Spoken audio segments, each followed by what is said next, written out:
Relier Londres à Paris en quelques minutes en train, c'est possible, grâce à l'Eurostar, un train international européen. Alors connaissez-vous l'histoire de ce TGV? Eh bien c'est parti. Bonjour, bienvenue sur la chaîne Passion Transport. Vous le savez que la Grande-Bretagne est une immense île et ils aimeraient faire un jour un tunnel reliant le continent à leur pays pour que les échanges principalement commerciaux puissent se faire plus rapidement au lieu du bateau. Même un ingénieur français décidera de commencer à construire un tunnel pour relier ces deux terres. Malheureusement, seulement 4 km de tunnel est creusé et il n'y arrivera jamais en Angleterre. Il faudra attendre 1986 pour que les deux pays relancent ce projet de liaison ferroviaire internationale comprenant un service de navette nommé Shuttle, permettant de transporter des camions, des voitures et des cars, et une liaison de train de voyageurs international. Le rêve deviendra réalité quand ce tunnel fut inauguré en 1994, au bout de 6 ans de travaux. Eurotunnel permettra de gérer l'infrastructure et la circulation des trains dans ce tunnel entre les navettes et les TGV. La Belgique, la France et le Royaume-Uni ont créé un groupe pour exploiter le futur TGV qui passera chez eux. Les technologies retenues dérivent des TGV français, mais avec certaines adaptations pour tenir compte du gabarit du nouveau tunnel, ainsi que les spécificités du réseau britannique. Le nom retenu à ce nouveau TGV est l'Eurostar, du nom de la même société auquel il appartient. Les premières rames sont les TGV TMST qui sont construites par Alstom.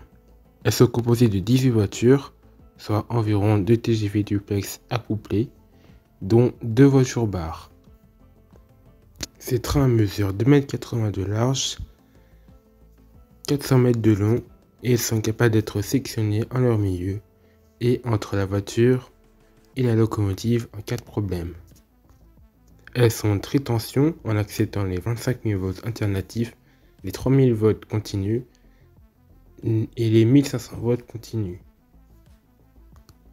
Les deux locomotives possèdent tous 4 moteurs capables d'atteindre les 300 km/h en déplaçant les 814 tonnes.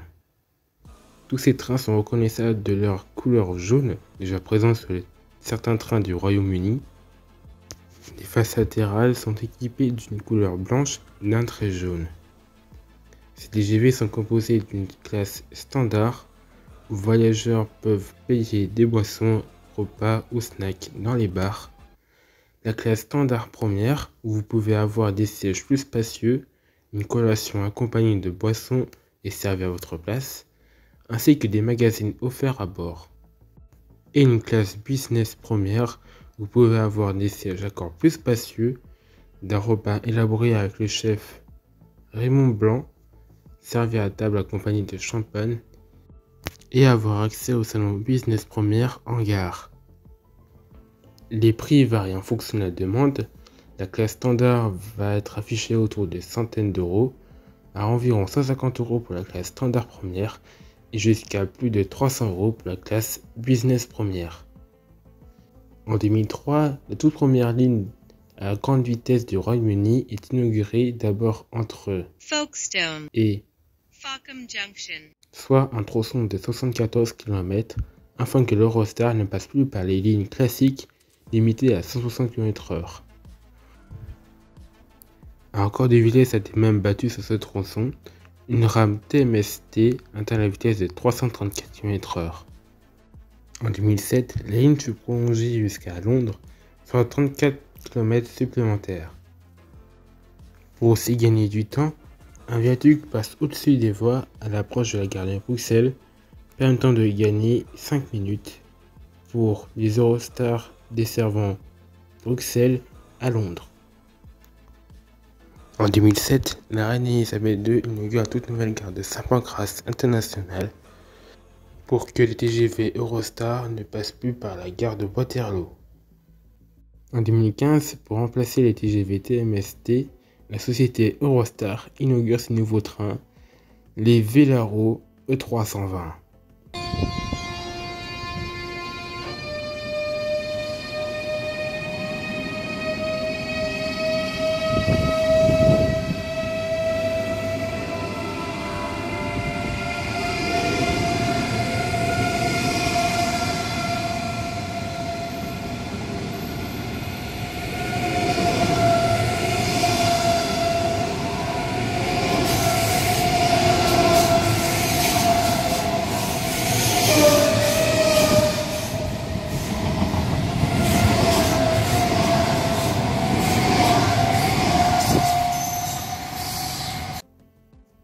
Ces nouveaux TGV sont des automotrices construits par Siemens.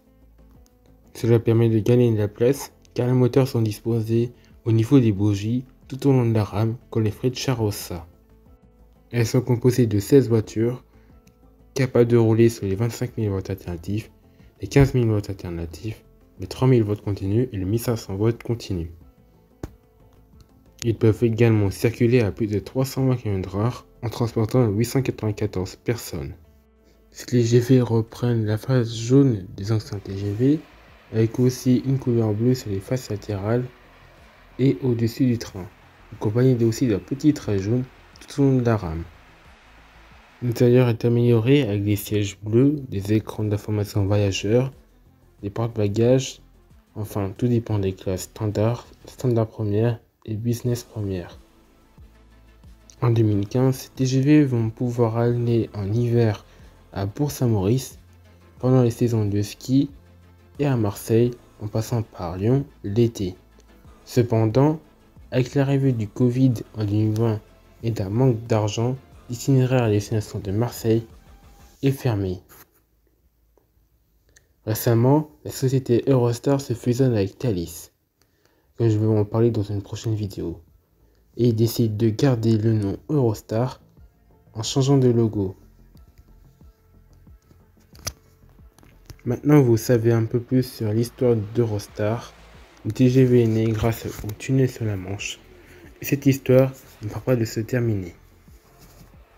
J'ai peut-être oublié quelques points importants sur l'histoire de l'Eurostar, donc si vous voulez rajouter une information supplémentaire sur l'espace en commentaire, abonnez-vous à ma chaîne et suivez-moi sur Insta et Facebook, et on se dit à la prochaine. Salut!